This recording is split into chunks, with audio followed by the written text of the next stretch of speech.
In 1929, when scholars examined the Piri Reis map fragment discovered in Istanbul's Topkapi Palace, they found something that still sparks fierce debate among historians today: a 1513 Ottoman naval chart that depicts South American coastlines with remarkable accuracy for its time, created just 21 years after Columbus's first voyage, showing geographical features that wouldn't be officially explored by Europeans for decades.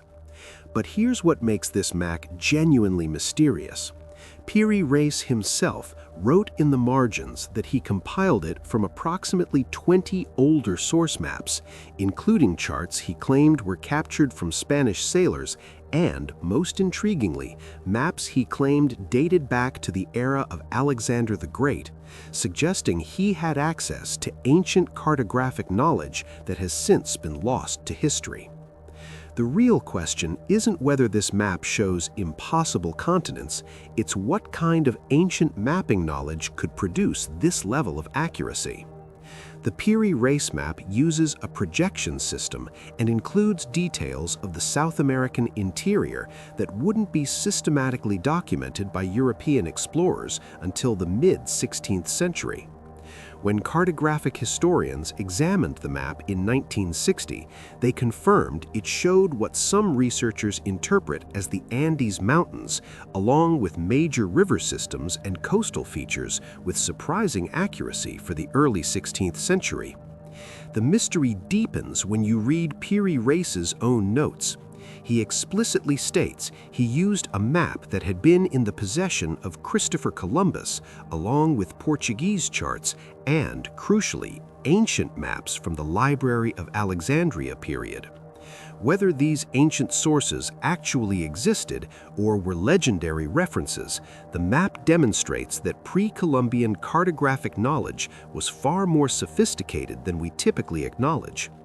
But the Piri Reis map isn't an isolated case. The Cantino planisphere of 1502, smuggled out of Portugal just 10 years after Columbus's voyage, shows an incredibly detailed outline of the African coast, the Indian Ocean, and even portions of Brazil, with accuracy that suggests decades of systematic exploration and surveying, yet this knowledge was supposedly brand new. Portuguese maritime records from the 15th century revealed that Prince Henry the Navigator established a school of navigation that collected maps, charts, and geographical knowledge from Arab, Jewish, and North African sources, suggesting that cartographers across Africa and the Middle East had been systematically mapping coastlines for centuries before European discovery. Arab geographer Mohammed al-Idrisi created a world map in 1154 for King Roger II of Sicily that showed astonishingly accurate representations of Africa, India, and even the Far East, complete with correct proportional distances, accurate river systems, and detailed coastal outlines.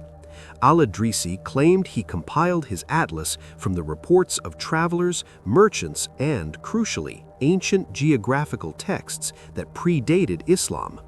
His work suggests that sophisticated mapping knowledge was being preserved and transmitted through medieval Islamic scholarship, knowledge that may have originated from Greco-Roman, Persian, or even older sources.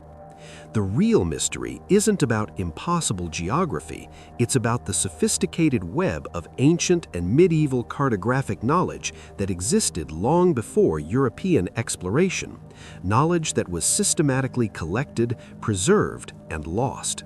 Someone in the ancient world was mapping coastlines with remarkable accuracy, and that geographical knowledge survived in fragments, copied from chart to chart across centuries.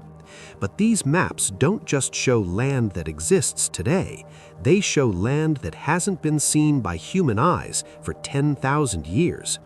To find out where those people went, we have to go 130 feet straight down. Between 2000 and 2002, Marine archaeologists led by Dr. S.R. Rao made a discovery off the coast of Gujarat, India, that rewrote our understanding of ancient civilizations: the submerged ruins of Dwarka, a city mentioned in Hindu epics as the legendary kingdom of Lord Krishna, lying 130 feet beneath the Arabian Sea, with stone structures, pottery, and some artifacts controversially dated far earlier than mainstream archaeology accepts, potentially pushing back the timeline of sophisticated urban settlements by thousands of years. While some scientists remain skeptical, arguing that certain features could be natural formations, the sonar scans reveal patterns that are unmistakably urban. Acoustic surveys showing systematic layout with massive stone walls, a grid pattern suggesting deliberate city planning, and construction techniques that challenge conventional timelines, placing the first cities at around 3500 BCE in Mesopotamia. But Dwarka isn't alone. It's part of a growing body of evidence that ancient coastal civilizations thrived during the last ice age, when sea levels were dramatically lower. And as the ice melted between 10,000 and 6,000 BCE, raising oceans by nearly 400 feet, entire worlds were drowned and forgotten. Off the southern coast of Greece, underwater archaeologists discovered Pavlopetri in 1967, a complete Bronze Age city submerged beneath 13 feet of water, dated to at least 2800 BCE, making it one of the oldest submerged cities ever found. The 5-year survey led by the University of Nottingham revealed streets, buildings, courtyards, tombs, and even a sophisticated water management system. What makes Pavlopetri archaeologically significant is that it preserves a snapshot of Bronze Age urban life that's been lost everywhere else, destroyed by time on land, but frozen in time underwater. The city shows evidence of catastrophic submergence, possibly from the same tectonic activity that triggered the massive Thera eruption around 1600 BCE, an event so devastating it may have inspired the Atlantis legend and certainly contributed to the collapse of Minoan civilization. But perhaps the most haunting evidence of lost worlds lies beneath the North Sea. Doggerland, named after the Dogger Bank where fishermen's nets have dragged up mammoth bones, ancient tools, and even a 13,000-year-old human skull, was a vast landmass connecting Britain to continental Europe during the last ice age, an inhabited landscape of rivers, lakes, hills, and marshlands that supported thriving hunter-gatherer populations until rising seas gradually flooded it between 8500 and 6200 BCE. In 2012, a team from the University of Birmingham used advanced seafloor mapping technology to create the first detailed reconstruction of Doggerland's topography, revealing that at its peak, this drowned land may have been the richest hunting ground in Europe, possibly supporting tens of thousands of people. Then, around 6200 BCE, geological evidence reveals something terrifying: a catastrophic underwater landslide known as the Storegga Slide off the coast of Norway, an event that triggered a mega tsunami with waves estimated at 80 feet high, traveling at devastating speed across Doggerland. Imagine entire communities, families, children, settlements built over generations, obliterated in minutes as walls of water crashed across the landscape, the survivors fleeing to higher ground that would become the isolated islands of Britain, watching their entire world disappear beneath the churning sea. The archaeological evidence is undeniable. When sea levels were lower, humans built sophisticated settlements along ancient coastlines that are now submerged. Conservative estimates suggest that rising seas at the end of the Ice Age drowned approximately 8 million square miles of habitable land, an area larger than the entire continent of South America. The ancient maps that show detailed coastlines may not be showing impossible knowledge. They may be showing the world as it actually existed before the waters rose and erased it from memory.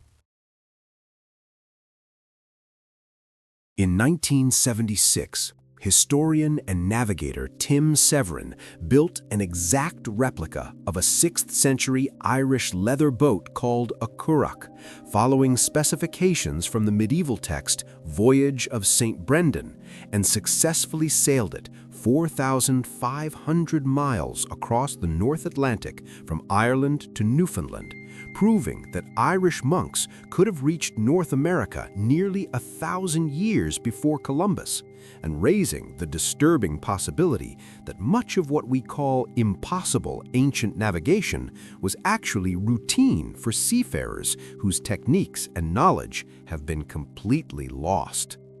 The voyage demonstrated that civilizations we've dismissed as primitive coastal traders possessed the maritime technology, astronomical knowledge, and sheer courage to cross oceans we assumed were impassable barriers.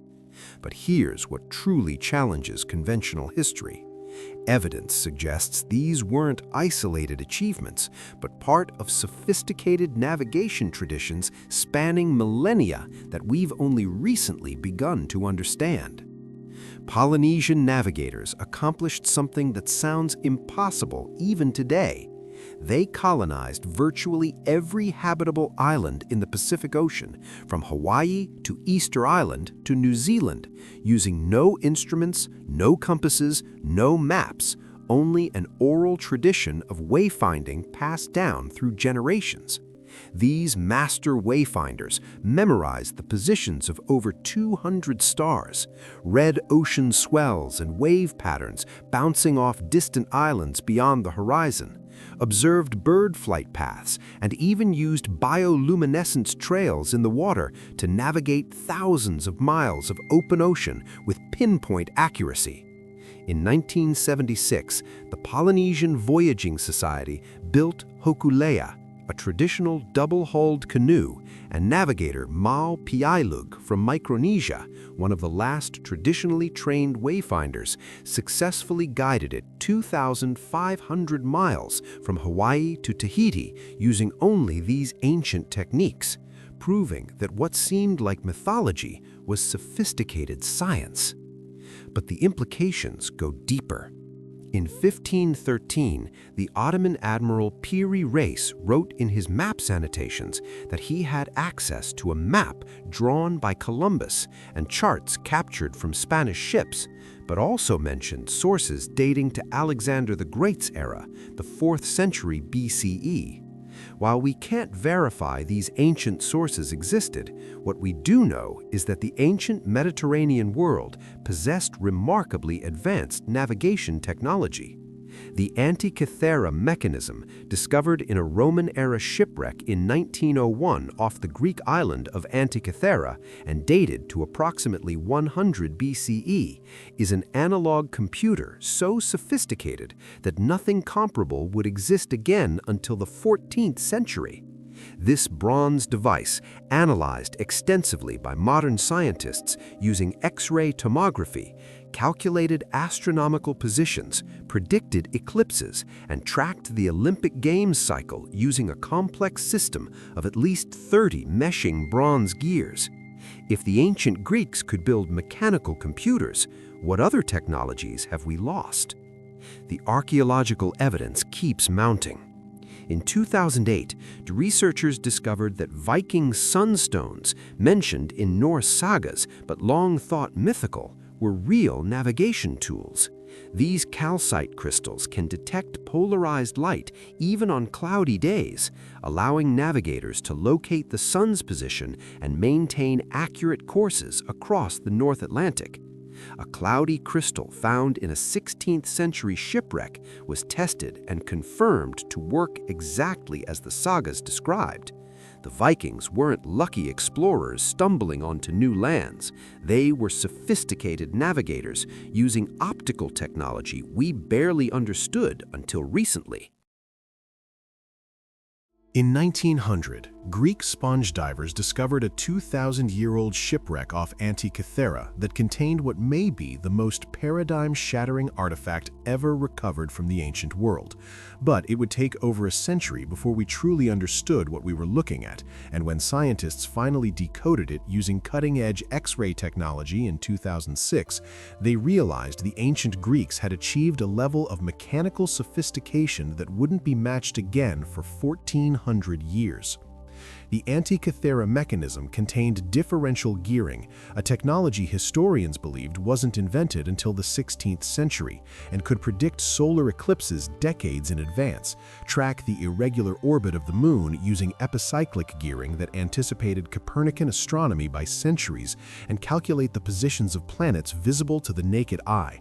Professor Michael Edmonds of Cardiff University called it more valuable than the Mona Lisa, and the profound implication is this: if one ancient shipwreck contained technology this advanced, how much knowledge was lost when the Library of Alexandria burned, when Rome fell, when countless ancient cities were destroyed and forgotten? The Baghdad Battery, discovered in 1936 near Baghdad and dated to between 250 BCE and 640 CE, consists of a clay jar containing a copper cylinder surrounding an iron rod. When filled with an acidic solution like vinegar or wine, it generates approximately 1.1 volts of electricity.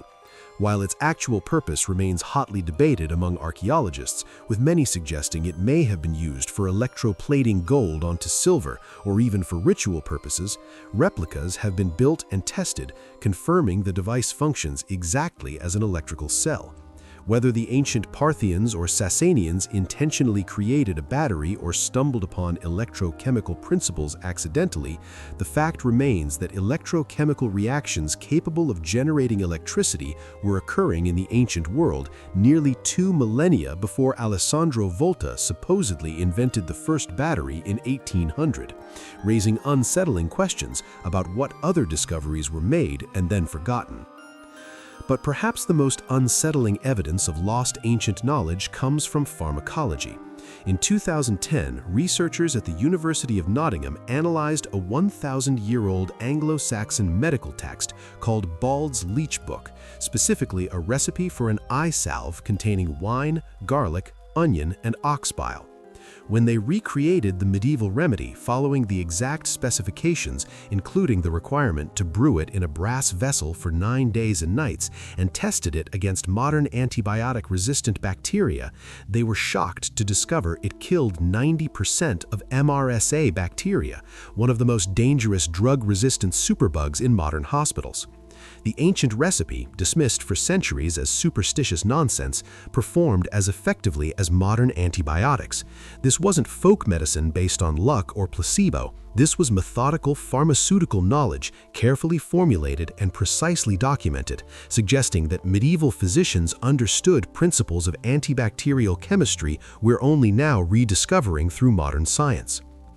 The Göbekli Tepe complex in Turkey, dated to 9600 BCE and discovered in 1994, features massive T-shaped limestone pillars weighing up to 16 tons, carved with sophisticated reliefs of animals and abstract symbols, arranged in circular patterns that suggest possibly astronomical alignments, built by hunter-gatherers who supposedly hadn't yet invented agriculture, metallurgy, or written language. Archaeologist Klaus Schmidt, who led excavations until his death in 2014, called it a cathedral on a hill, and its existence has forced archaeologists to completely reconsider the capabilities of pre-agricultural societies. If a single shipwreck and a forgotten jar contain the seeds of the Industrial Revolution, what else is hidden in the 95% of the ocean we haven't explored? The ancient maps aren't showing us impossible worlds.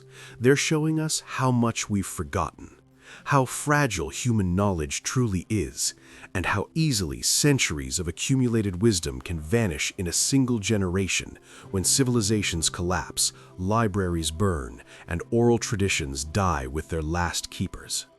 And the most sobering realization facing modern archaeology is this: we may have lost far more knowledge than we've ever recovered, with entire sophisticated traditions of navigation, astronomy, engineering, and cartography erased so completely that only tantalizing fragments remain, scattered across museum collections and submerged beneath rising seas, waiting to challenge everything we thought we knew about the capabilities of the ancient world.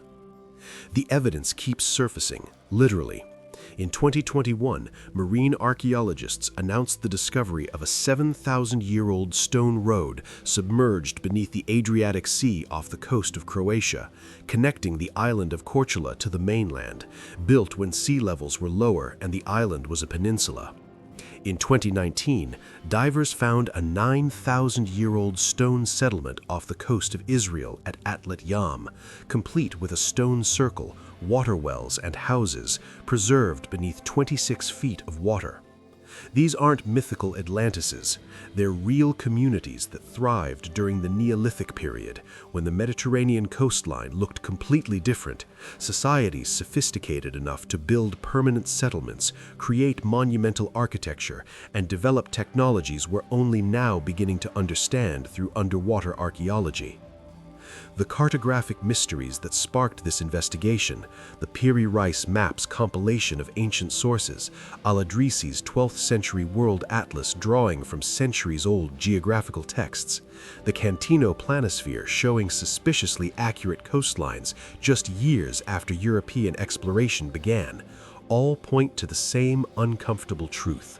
Knowledge doesn't progress in a straight line. It accumulates, gets preserved in libraries and oral traditions, travels along trade routes and pilgrim paths, gets copied from chart to chart across generations, and then catastrophically disappears when empires fall, when coastal cities are swallowed by tsunamis, when libraries are burned by conquering armies, or when the last person who knows how to read the stars dies without passing on their knowledge. The ancient Roman architect and engineer Vitruvius, writing in the 1st century BCE, mentioned numerous Greek and Roman technical texts on engineering, architecture, and mathematics that no longer exist, lost in the chaos following Rome's collapse. The Library of Alexandria, estimated to have contained hundreds of thousands of scrolls by some estimates, was destroyed over several centuries, taking with it countless works of geography, astronomy, mathematics, and natural philosophy that we know existed only because later authors referenced them. When Spanish conquistadors arrived in the Americas, they found sophisticated astronomical observatories, detailed calendars more accurate than the Julian calendar used in Europe, and extensive libraries, which they systematically destroyed. Bishop Diego de Landa burned thousands of Mayan codices in 1562, leaving only 4 surviving examples of an entire civilization's written knowledge. The ancient maps don't prove lost super-civilizations with impossible technology. They prove something perhaps more profound and more tragic, that human beings have been curious, intelligent, and capable of remarkable achievements for far longer than we typically acknowledge, and that we've lost most of their wisdom to time, disaster, and our own historical amnesia. The real mystery isn't what ancient peoples couldn't have known. It's what they knew that we've forgotten completely, and what might still be waiting to be remembered. The ancients left us clues in maps, stones, and sunken cities. Subscribe to Dark Dimensions X and turn on notifications. Together, we'll remember what the world forgot.